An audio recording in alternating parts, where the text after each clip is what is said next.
Welcome to Bible Breath, where we dig into the Word of God to catch our breath for whatever is coming next. Today we continue to answer a very important question. Who is God according to God? And today that question helps us answer some other very important questions, like where did everything come from? And why in the world does it matter for you?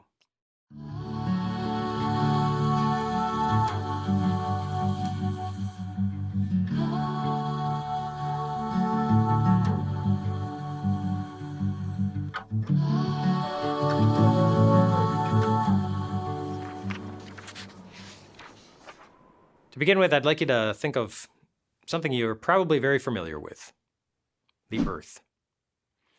The Earth is big, very big.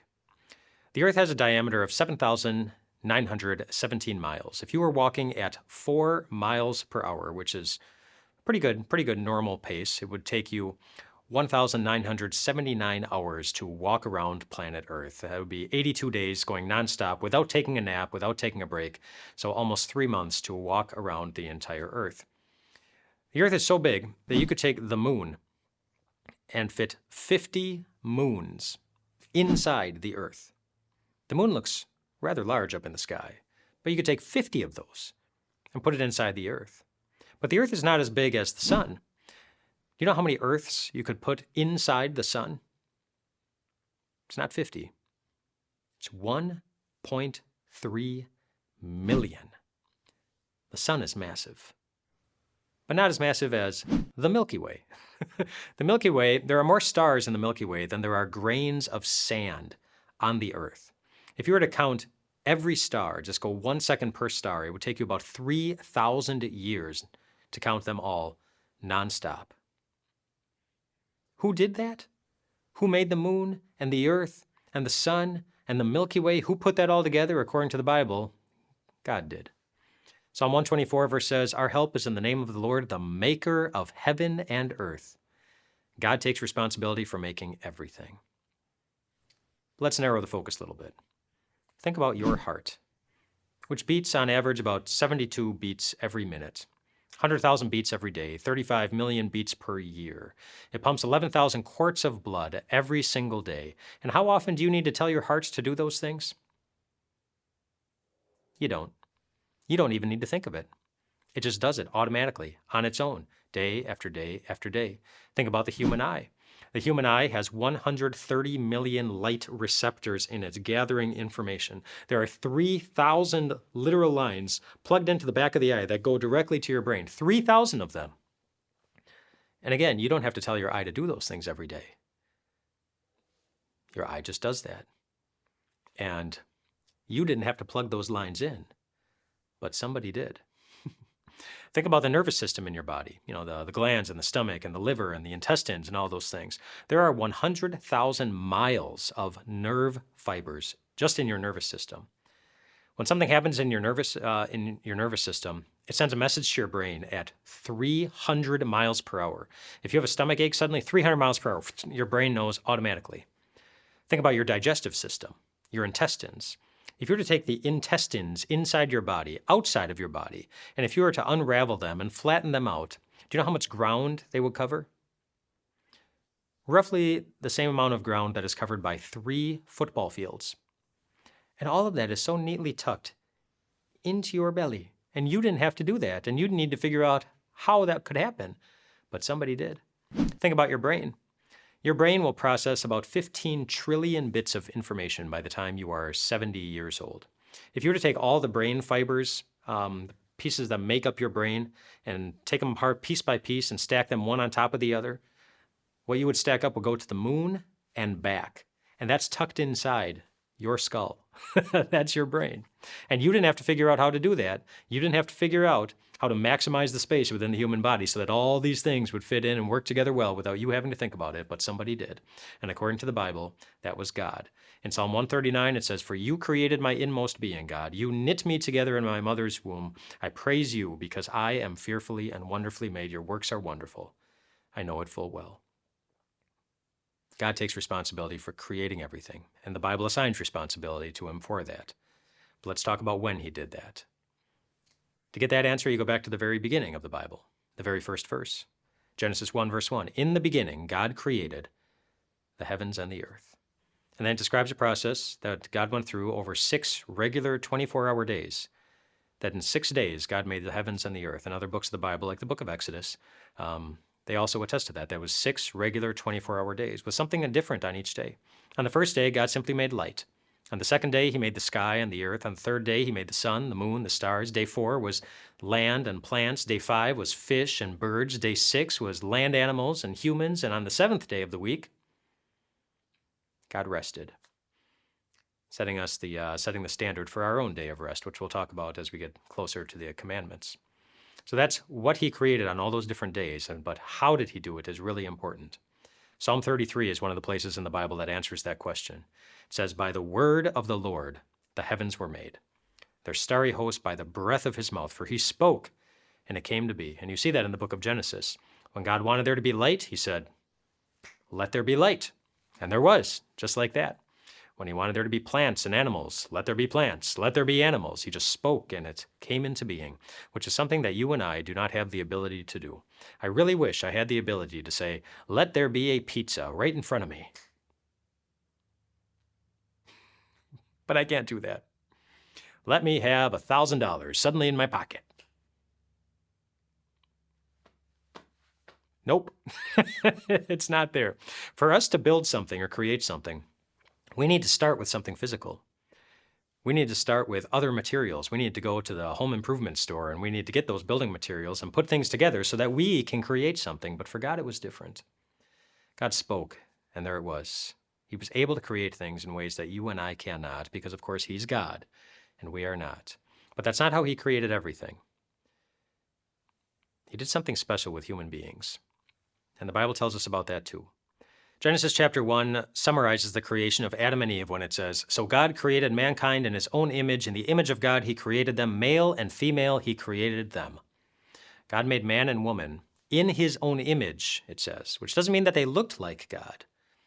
It means that their will, their desire, their heart, it was a mirror image of God's. They loved what God loved, and they hated what God hated.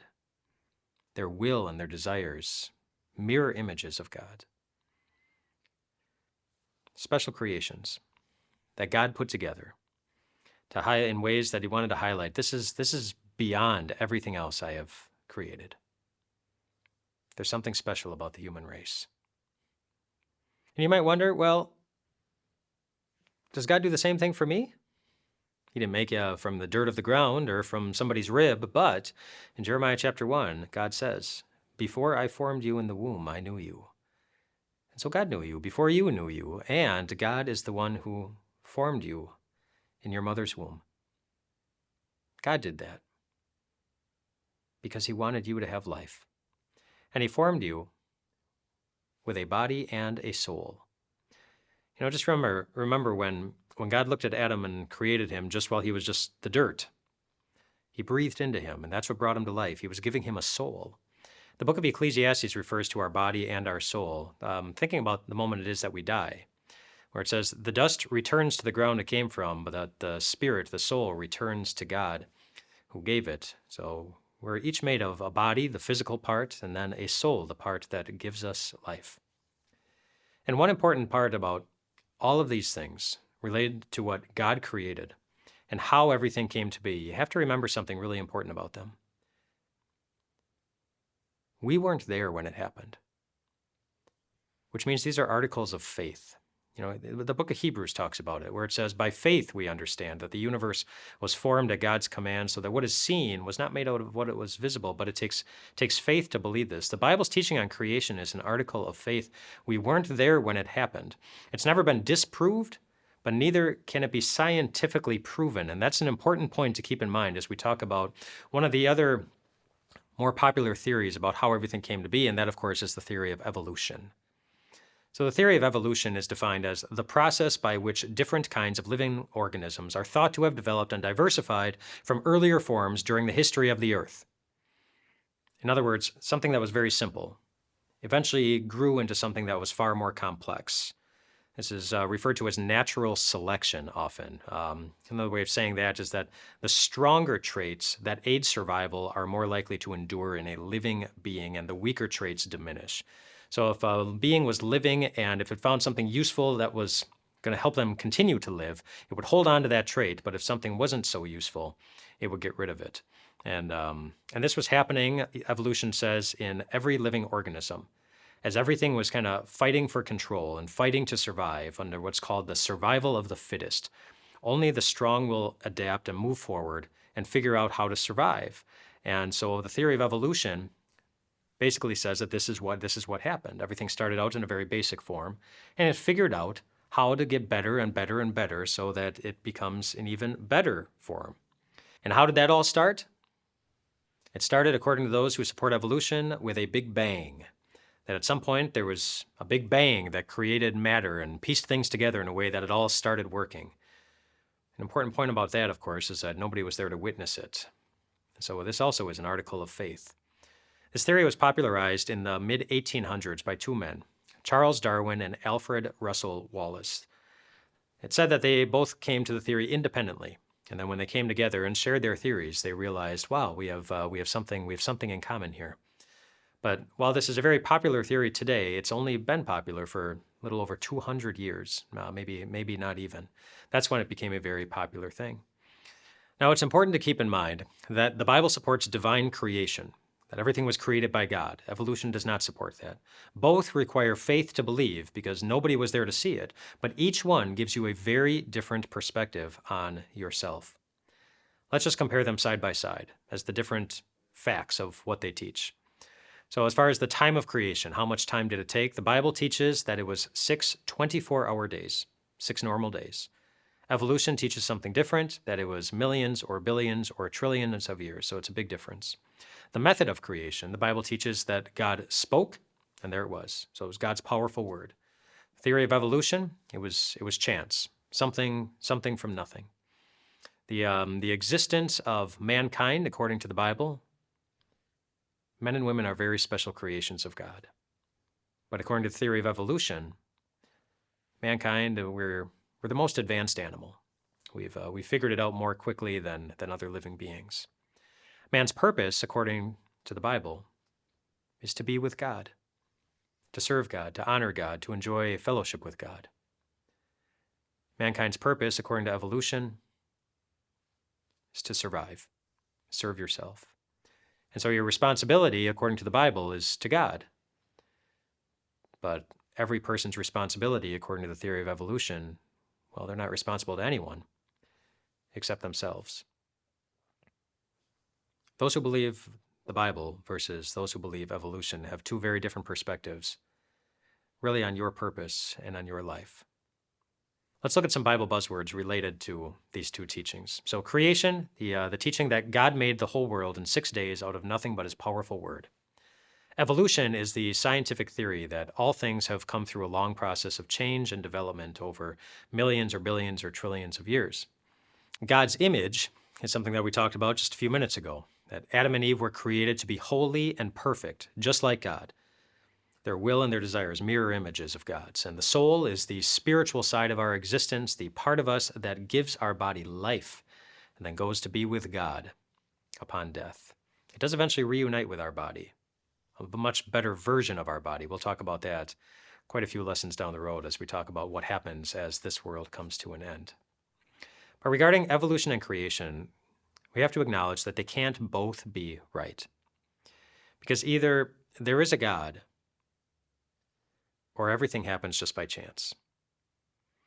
And I just want to illustrate the chances of evolution happening. If I were to take off my watch, and if I were to take my watch and put it on a table and take a sledgehammer and pound it into as many pieces as I can pound it into, and if I were to take all those broken pieces of my watch and then throw it up into the air, the chances of evolution being correct, that there was a big bang and every part of the big bang came together and everything in the universe started working so well that it would continue working for millions or billions or trillions of years.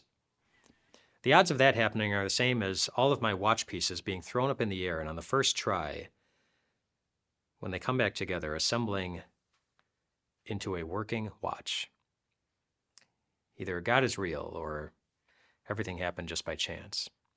Evolution and creation can't both be right. Either we are responsible to God or everybody's in it for themselves. Either we live in a dying world and we need to be saved from it, or the world is getting better and better on its own. Just watch the news for 5 minutes. I'll let you come to the conclusion as to which one is happening. Either God created the world, or you can't trust the Bible. Some might say, well, you can be a Christian and still believe the theory of evolution, the millions and billions and trillions. But if the Bible is lying to you in one area, who's to say they're not lying to you in another area? Evolution and creation can't both be right. Either your life means something to God,